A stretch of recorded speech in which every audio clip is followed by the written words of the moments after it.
Bonjour à toutes et à tous, on se retrouve sur GP Inside pour le débrief du Grand Prix de Malaisie le samedi avec le sprint et les qualifications. Désolé pour hier, on n'a pas eu le temps de faire une vidéo, donc on va essayer de se rattraper aujourd'hui avec justement le sprint et les qualifications en compagnie de Daryl Ramadier. Comment vas-tu, Daryl?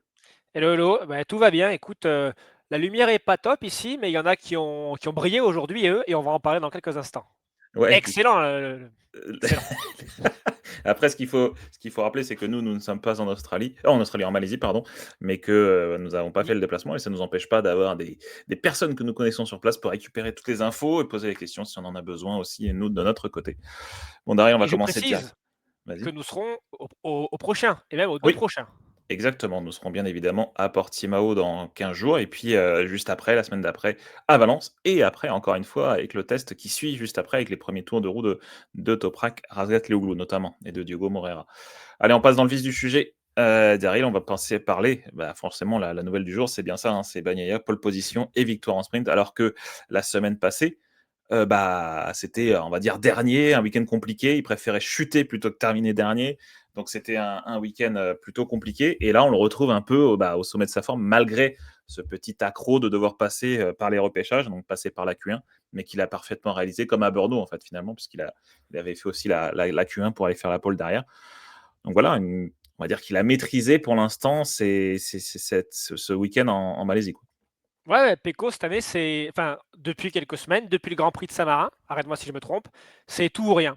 Soit il Ouais, gagne tout, soit il fait 0 pointé et là, exactement. il est parti pour tout gagner. De mémoire, il a fait déjà fait pole victoire l'année dernière, mais pas le sprint, Non, c'est bien ça? il avait chuté, ouais, il avait chuté, tu te souviens? Parce que justement, il y avait la pression du titre face à Martin, C'est ça. donc c'était, ouais, il avait chuté. Ah et non, non, c'est alors, je vais reprendre ce que disait, Pedro Acosta parce que bon, évidemment, il y a explication technique et cetera, mais Pedro, il a dit, «Moi, je comprends rien. Je ne comprends rien et quand le mec, il est dans un grand jour, ah bah, il est devant et il est intouchable». C'est ce qui est arrivé aujourd'hui et nous aussi, on a parfois du mal à comprendre ce qui se passe du côté de Pecco. Moi, je voudrais juste dire un truc, c'est que on en avait parlé déjà il y a une semaine. C'est vrai que Ducati n'était pas en première ligne à Phillip Island. Ils avaient eu plus de mal ce week-end-là que les précédents, et cetera. Mais Phillip Island, tu te rappelles, on disait c'est un circuit particulier, des Ouais, conditions particulières, absolument. situation de championnat particulière aussi. Bon, voilà, là, les choses sont entre guillemets rentrées dans l'ordre. Et moi, je fais partie de ceux qui pensent qu'il n'y a jamais eu à s'inquiéter pour Ducati. Alors évidemment, si demain il y a 3 Aprilia au sommet du podium, on va dire que je me suis emballé. Mais bon, de manière générale, j'ai plus l'impression que ce genre de week-end, ce genre de résultat, heu, est le tableau de la saison plutôt que ce qui s'est passé la semaine dernière.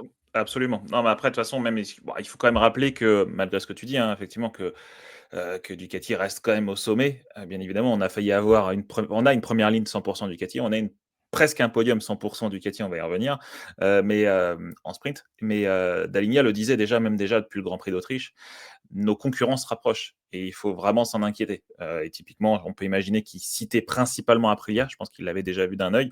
Rappelons que Gigi Dall'Igna, il a déjà travaillé chez Aprilia, hein, il a commencé sa carrière là-bas et qu'on peut imaginer qu'ils connaissent aussi un petit peu les ingénieurs qui y évoluent, notamment Fabiano Sterlachini, qui a travaillé avec lui par le passé, donc il sait que le potentiel de l'Aprilia est là. Mais ouais, juste pour revenir à Bagnaia, donc lui, il disait que ce week-end, en fait, ce qu'il a du mal aujourd'hui à faire, c'est s'adapter à une moto qui est compliquée. Et apparemment, c'est pour ça qu'il a pas arrêté de remercier son équipe dans le parc fermé, mais aussi après dans les interviews. C'était de dire, bah voilà, ils ont travaillé dur pour me donner une moto qui me donne un meilleur feeling. Donc voilà, en fait, en gros, c'est qu'il a du mal à s'adapter à une moto sur laquelle il n'y arrive pas.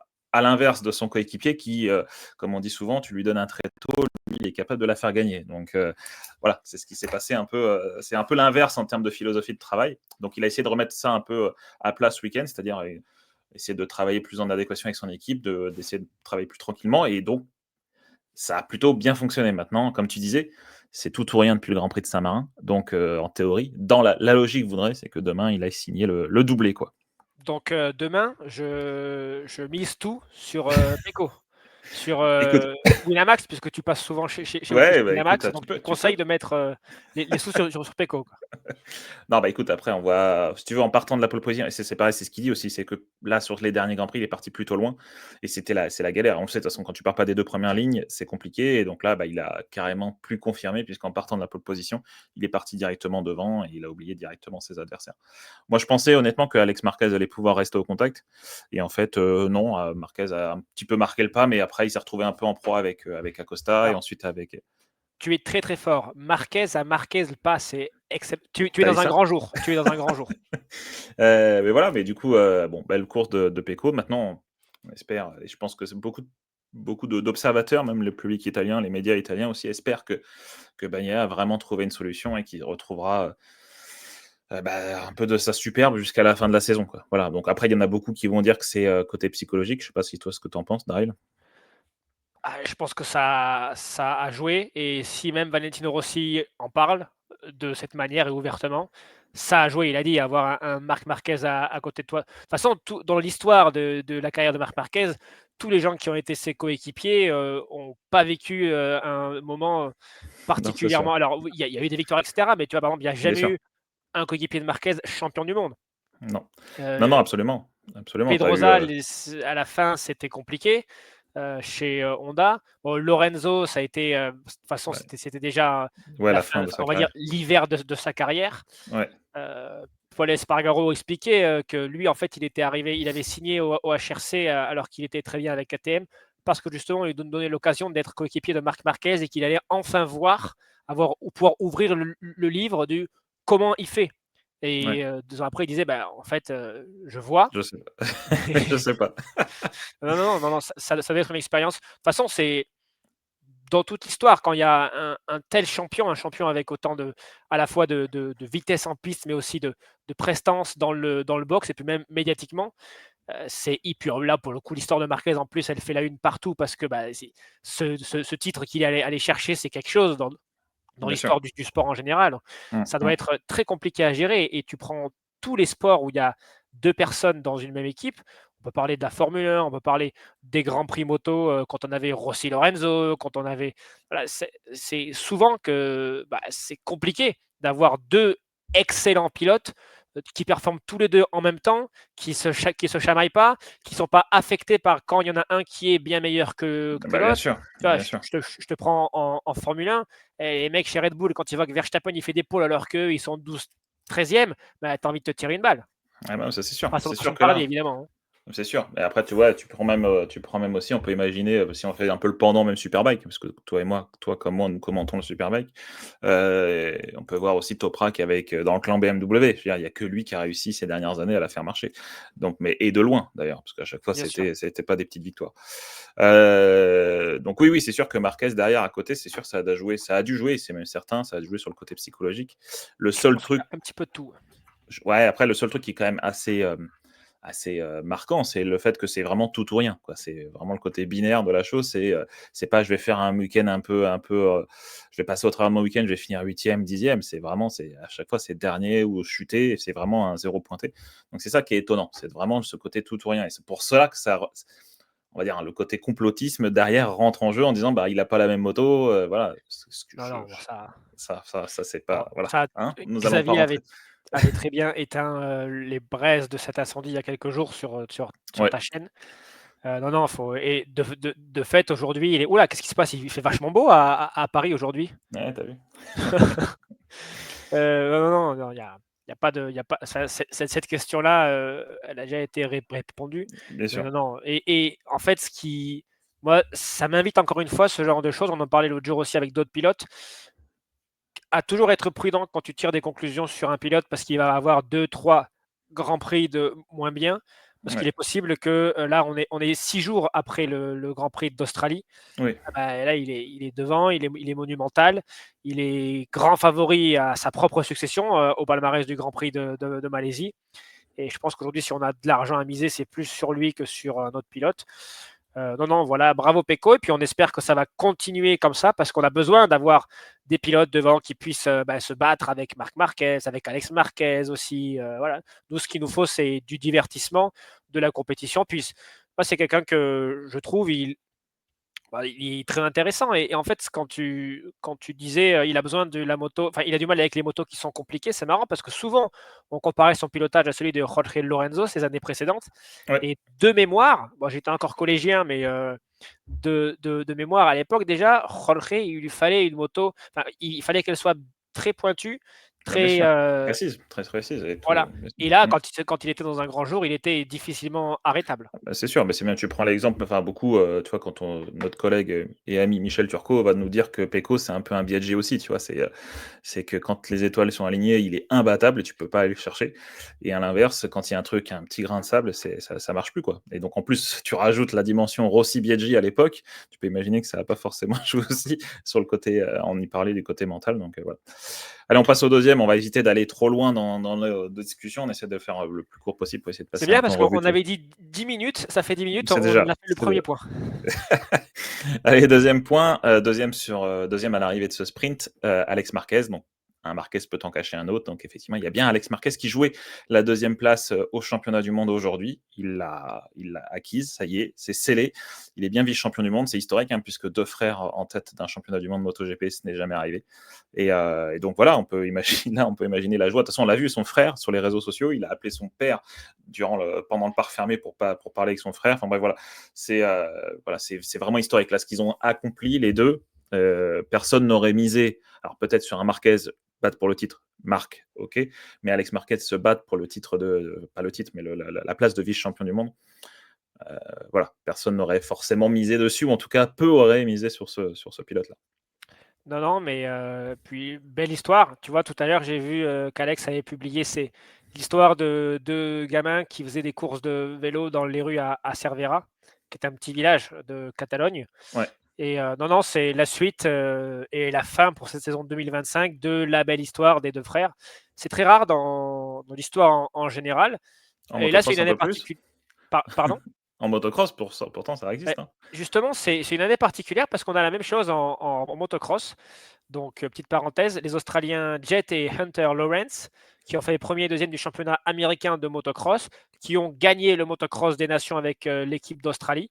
Le doublé des frères Lawrence, là, c'est pareil, c'est inédit. Ouais, C'est très certainement, alors, c'est compliqué à jauger parce qu'en fait, il y a 2 championnats différents, un championnat du monde et le championnat des États-Unis, qui est oui. souvent considéré comme au-dessus du championnat du monde. C'est des terrains différents, des contextes différents, des calendriers différents. Bref, c'est très compliqué à expliquer là rapidement, mais en gros, on a même moment, les deux là, on a aussi les frères Koonen en motocross qui sont en C'est train, vrai. donc les deux Belges, on en a un qui est vice-champion du monde MXGP et un autre qui est en MX2 et qui est en train aussi de prendre du galon. Ouais, ouais, bah, déjà C'est l'ère des frères, quoi. ouais, puis Heu, après même, globalement quand tu prends, déjà historiquement parce qu'à l'époque, déjà quand Marquez était champion du monde Moto3, Alex, son frère était champion du monde, MotoGP. Quand son frère était champion du monde Moto2, son frère était champion du monde MotoGP. Déjà ça, c'était historique d'avoir 2 frères, titrés la même année, dans 2 catégories différentes. Donc c'était, voilà, ça c'est sûr, comme tu dis, c'est la conclusion de voilà, d'une belle saison des 2. Alex Marquez a montré, alors c'est sûr qu'il a été souvent, battu par son frère, clairement, à la régulière, hein. Je pense que la oui. seule fois où il l'a battu à la régulière, c'était en Catalogne. C'est-à-dire que son frère ne tombe pas et que lui puisse aller ravir, sa première victoire, enfin sa deuxième victoire en MotoGP. Mais sinon, voilà, il s'est montré régulier, hein. Je crois que c'est son 13e podium cette saison en sprint. Il a toujours été derrière son frère. En tout cas, il a toujours marqué les gros points et donc il mérite forcément cette place de dauphin à la Non, fin non de la saison. et rappelez aussi que, alors avec des si blablabla, mais s'il y a pas Marc Marquez, c'est Alex Marquez qui est champion du monde et ça, c'est quand même très fort et je pense que rappelle-toi, il y a 3 ans, je sais plus à quel Grand Prix, je crois que c'était à Valence. Il me semble que c'est son dernier Grand Prix avec Honda, où il décolle, il se met en high side aux essais, il me semble. Bref, Oui, tu te disais, bon, vivement que ça s'arrête, ce chapitre Honda, parce qu'il n'y arrive plus, il est en train de se faire mal. Lui qui, en plus, n'est pas forcément un pilote qui a eu de grosses blessures par le passé, etc. Et là, aujourd'hui, bah, il revit, en fait, mais depuis écoute, qu'il est attends. sur une Ducati. Mais puis c'est bien, parce que tu vois, on a vu dans l'équipe Grésini, il y avait aussi de l'attention et de la joie pour lui, mais aussi pour Aldeguer, titre de meilleur pilote satellite, si je ne me trompe pas. Bah, voilà, non, non, c'est top pour cette super équipe, familiale qui a parfois été l'une des équipes avec le moins de budget, le moins de gros poissons, une équipe qui a Exactement. connu des moments très compliqués. Il faut rappeler que Marco Simoncelli roulait pour cette équipe. Bah, Bon que voilà, Daiji Rakato aussi, hein.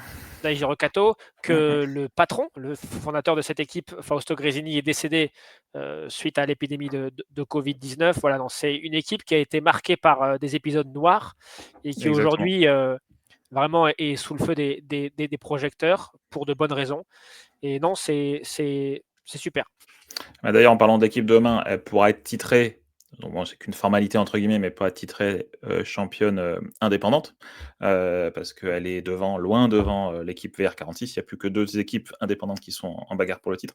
Je voulais juste revenir vite fait là, Daryl, sur, une interview que j'ai fait brièvement de Julia Marquez, le père de Marc Marquez, où je lui demandais: «Quelle est votre plus grosse fierté aujourd'hui? Avoir 2 fils au sommet du MotoGP?» Et il me répondait, donc c'était avant que le titre soit scellé et que la place de vice-champion du monde soit scellée aussi. Il me dit: «J'espère que Alex pourra terminer, 2e du championnat du monde et que nous pourrons également le célébrer. Marc est presque un extraterrestre, c'est pourquoi je dis à Alex que s'il termine 2e, il serait le premier des terriens». Voilà, je trouvais ça assez marrant. Voilà. C'est en effet, c'est une belle inspiration Ouais, ouais, c'est marrant. Bon bref, voilà, c'était juste la petite et parenthèse. heureusement qu'il a pas fait un 3e gosse parce que sinon on aurait un triplé. Bon, cela dit, ce serait historique, donc pour toi Ah et tes bah, stats, ce ça serait sera très ç bien. exactement, exactement.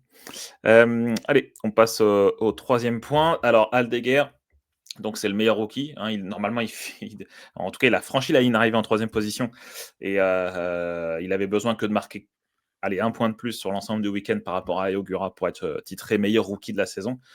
Donc il a été pénalisé finalement puisque pression des pneus, trop basse. Voilà, lui il avait été alerté, hein, sur son dashboard. Il pensait que c'était un bug et il a essayé il a essayé, bah, il s'est dit: «Je vais essayer de rester au contact pour essayer de faire monter la pression». Il pensait vraiment être dans la limite, en tout cas dans le bon quota et en fait, voilà, ça s'est pas fait pour lui, malheureusement. Mais bon, voilà, il reste quand même meilleur rookie. Il précise que ça permet de montrer à tous ceux qui ne croyaient pas à son passage en MotoGP, bah, qu'il a quand même, sa place en MotoGP. Il explique aussi que ses résultats précédents, le fait qu'il se soit battu pour la victoire, les podiums et tout ça, lui ont fait oublier qu'il était un débutant dans la catégorie. Bon, voilà, c'était un de ses objectifs quand même de terminer rookie, cette année. Bon voilà, en face de lui, il y avait Ayogura. On pensait que la lutte allait faire, rage entre les 2, hein. Tu te souviens, au Grand Prix de Thaïlande, on a vu les débuts Tony Truant de Ayogura et on s'est dit, «Ouais, Ogura, il est vraiment sur une autre planète» et en fait, bon, bah, il y a eu les blessures, mais aussi le fait que l'Aprilia, on le voit encore ce week-end, on va pas avoir le temps d'en parler, mais que l'Aprilia est pas encore forcément régulière sur tous les grands prix, enfin sur tous les circuits. On peut, voilà, on pense à l'Indonésie où elle était devant, à l'Australie où elle était devant et là, Bezzecchi qui se qualifie 14e, Raúl Fernandez qui ne passe pas la Q2 Mmh. non plus, enfin la Q1 pardon. Donc voilà, écoute, belle saison en tout cas de Fermin Aldeguer. Ouais, ouais, non, non et puis bon, tu as fait tout ce qui était à dire sur Aldeguer. Je profite pour faire la petite parenthèse Aprilia, parce qu'on n'aura pas le temps. Donc oui, aucune Aprilia en Q2. Bezzecchi est quand même allé chercher de bons points. Il a Ouais, terminé, il me semble, 6e ouais, du bah, grâce à sprint. la pénalité, du coup, il passe devant, Voilà. il gagne une place, ouais. Après, il dit, lui, qu'il pense pas que c'était possible d'aller jouer le podium, même s'il était parti devant, parce qu'il y a des soucis avec le grip ici sur cette piste de Malaisie. Je précise quand même que, les années précédentes, les pilotes Aprilia se plaignaient souvent de la chaleur qui émanait Oui, de la moto sur ces circuits et exactement, Bezzecchi, surtout c'est pas Taylor, le cas ouais. cette Ouais, année. Donc c'est un bon point et pour les dé alors, aucun n'est passé en Q2 hier, donc c'était évidemment une déception. Aujourd'hui, la Q1, c'était très compliqué parce qu'il y avait quand même Pecco Bagnaia, il y avait, du Joan Mir, il y avait donc tous les pilotes, Aprilia. C'était bon, c'était complè il y a que 2 places, hein, en ouais, Q2, c'est donc ça, bah, d'ailleurs, quand tu as un Pecco c'est ce que là, je rebondis, hein, enfin, on discute, hein, mais je crois que c'est ce que Marini disait tout à l'heure, justement. Il disait que peut-être qu'il faudra revoir ce format-là pour justement permettre d'avoir plus de place en Q2 pour passer en Q1 pardon, pour passer en Q2. Bon voilà, c'est une proposition qu'il aimerait bien à laquelle il aimerait bien, ouais, je suis pas trop d'accord. Après, il y a que 22 places, ouais, ouais, enfin, non, il y a mais que si il y a tu veux 22 peut-être. pilotes, 12. Non, moi, je trouve ça bien, là, Bah, écoute, après, non, mais voilà, je dis juste que c'est ce qu'il a dit. Donc, en Moto2, Moto3, comme ils sont plus nombreux, c'est 4. Donc, ouais, c'est 4 qui passent de la Q1 à la Q2. Mais là, en MotoGP, ouais, c'est 2. Et ouais. c'est ça depuis 2013. Hein, depuis que Marquez est en MotoGP, c'est le format Q1, Q2. Donc, ça n'a pas changé depuis Et 2013. tu vois, en Moto3, sur des week-ends où il y a 23-24 pilotes, au final, sortent de la Q1 seulement, enfin, ne passent pas en Q2, seulement 6-7 pilotes sur un Oui. total de.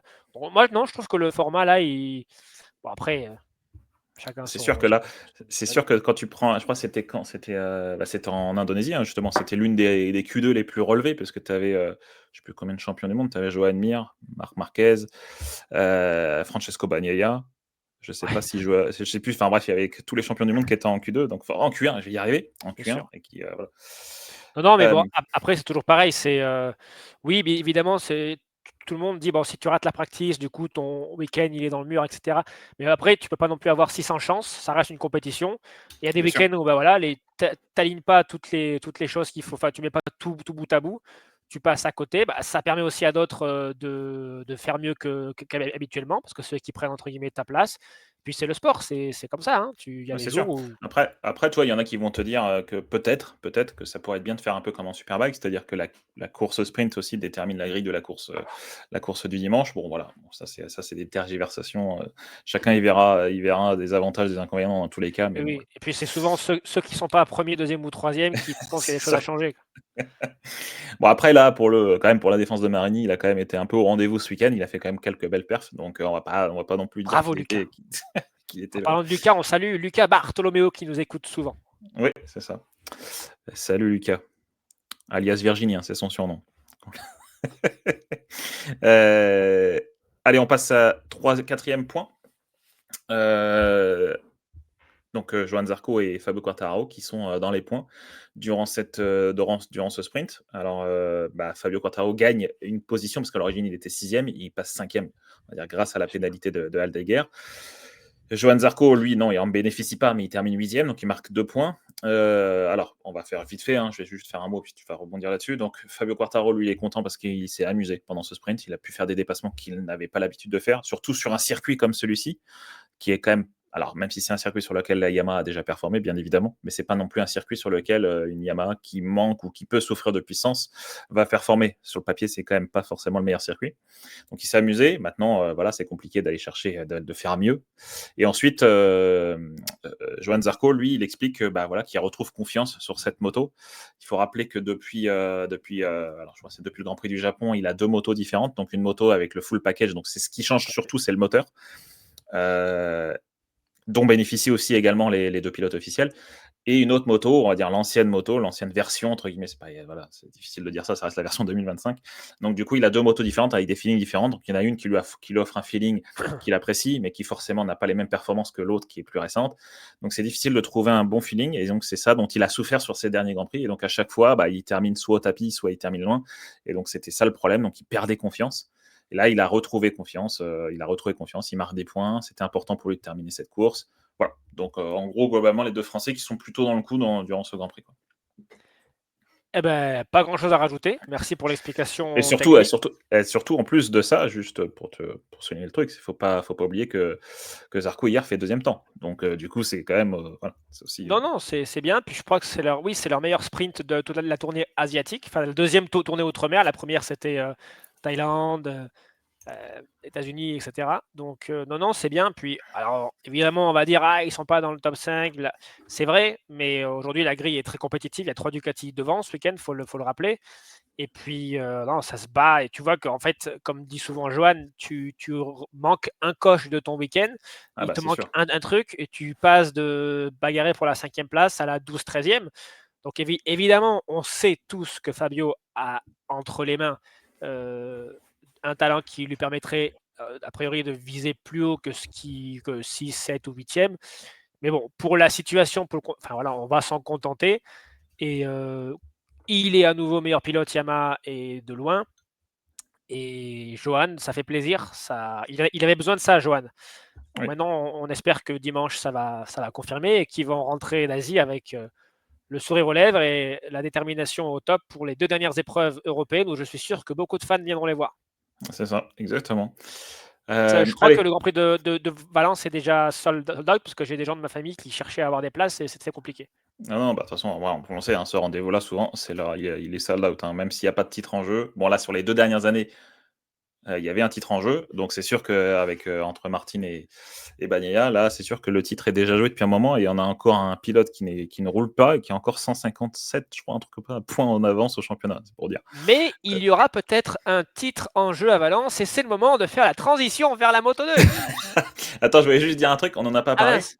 Hop Non, non, là! mais si, tu peux laisser. Mais c'est juste te dire, on n'a pas de titre en jeu, mais par contre, la troisième place du championnat se joue vraiment à un fil entre Francesco Bagnaia et Marco Bezzecchi, puisqu'ils sont à égalité de points. Donc, comme Bagnaia a plus de victoires le dimanche, c'est Bezzecchi qui est derrière.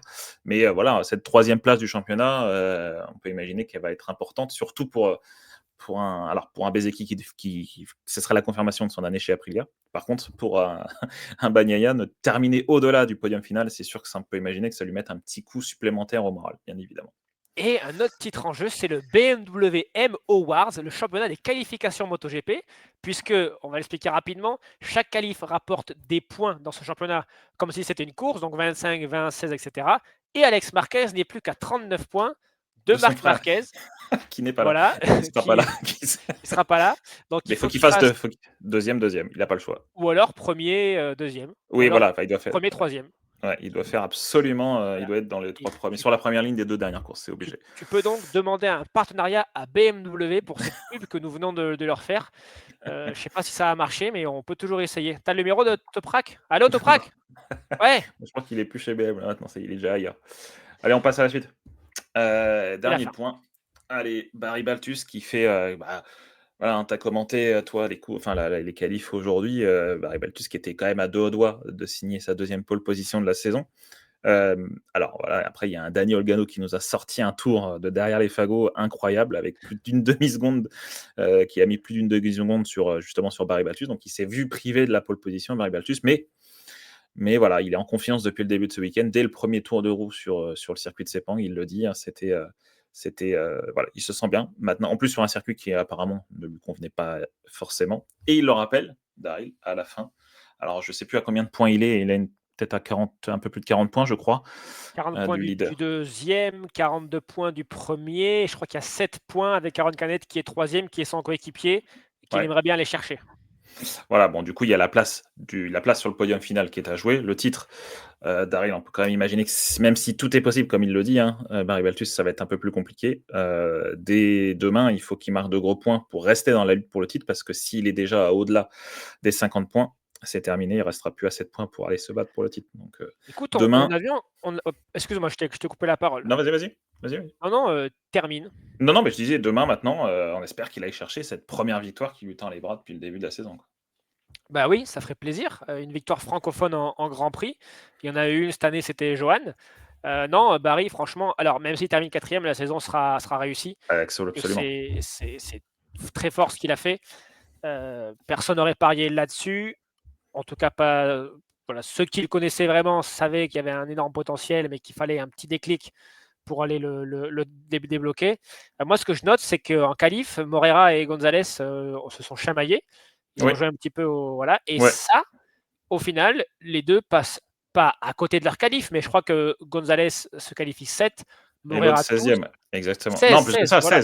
16, hein, pour Moreira. Donc attention à pas vouloir tu vois, à trop, se battre l'un l'autre. Là, il suffit que demain, ils perdent, tous 2 20-25 points sur un Ah oui, Canet mais ou tout est possible, hein, sur un comme il le Barry, dit, hein. Bien sûr, bien sûr. et après tu arrives sur des courses européennes où on va finir, en novembre, il peut faire froid, il peut pleuvoir, heu, tu sais pas ce qui peut arriver, et puis il y aura la pression du titre, enfin Tout non, tout est Moreira qui se possible. dit: C'est ma dernière chance avant d'aller en MotoGP». Gonzalez, enfin non, je suis hypé par cette fin de saison Moto2. C'est une Mmh. catégorie que j'ai toujours beaucoup aimé. Le fait d'avoir le même moteur pour tout le monde, et cetera. Parfois, ça a été un petit peu ennuyant. Là, cette année, on est vraiment gâtés. Il y a des super courses, il y a des pilotes très intéressants. Il y a des profils en plus qui sont hyper variés, tant en termes de pilotage, en termes de caractère, mais aussi en termes de nationalité. Ah oui, Tu oui, et c'est vrai je qu'on dis arrive avec jusqu'à Gonzalez, avoir 12 nationalités Brésil, des fois dans les points. ouais, ouais, voilà, donc non, Donc, c'est chouette. sûr. C'est chouette. Vive la Moto2. Ouais, tu dis bien pour les nationalités, c'était la semaine dernière, c'était la deuxième fois de la saison qu'on n'avait pas d'Européens sur le podium, puisqu'il y avait, encore une fois Senna Agius, David Alonso et Diogo Moreira. Donc c'est quand même assez rare pour être souligné, enfin Bon, beaucoup, les 3 vivent en Espagne, oui, mais mais bon, toujours est-il que voilà, c'est toujours bien de voir d'autres bien sûr. nationalités, en Grand Prix. OK, bah, écoute, voilà, on espère pour demain, on va tenir sur une demi-heure, c'est un peu plus que d'habitude, mais au moins on a fait un tour d'horizon de cette journée, cette deuxième journée du Grand Prix de Malaisie. Daryl, on se retrouve peut-être demain si tu es, disponible, et puis, on dit au revoir à tous ceux qui nous écoutent. Merci encore pour vos commentaires. Bah, oui, qui sont merci. vraiment sympas et puis on espère, vous retrouver et que vous continuiez à nous suivre. Donc Bah, voilà, demain franchement, n'oubliez pas, cette nuit alors, oui, changement d'heure, donc attention, bien évidemment, hein, donc c'est à notre avantage, c'est qu'on dort un peu plus cette nuit, mais attention au changement d'heure, cette nuit, voilà. ouais, ouais, avec ça, je suis perdu, chef. Ouais, bah, écoute, voilà, mais bon, je le Nu dis. numéro 30, enfin, 30 minutes. On passe le bonjour à Takaki Nakagami qui nous écoute depuis chez lui et on espère qu'il a aimé ce débrief. Voilà. Bon allez Daryl, à bientôt et puis merci encore de nous écouter et suivez-nous surtout sur, GP Inside. Allez, salut.